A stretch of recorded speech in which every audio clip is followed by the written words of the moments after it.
بی تو شکستم زیر بار این شب سر.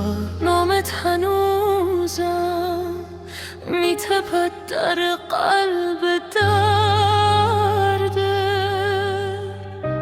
من هم شکستم در هجوم خاطره. رفتی و ماندم با دل بی پنجره. گفتم فراموشی شاید دوا شود، اما نبودنت زخمم رها نشد. هر جا که میگرم تصویر تو پیداست، این دل هنوزم در حسرت فرداست.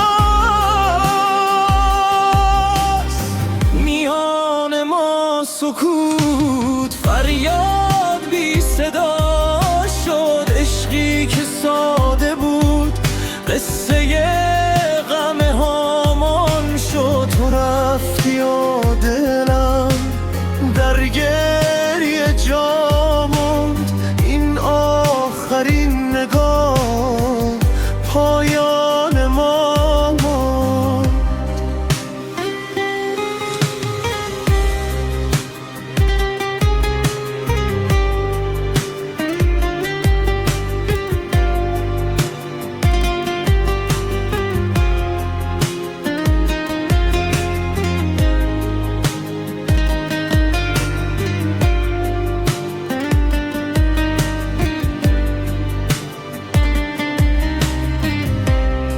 شب‌های بی تو را با اشک میگذرانم،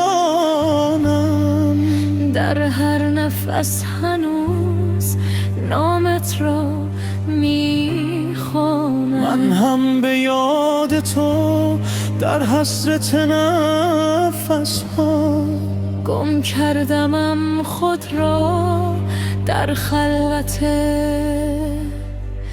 شب ها.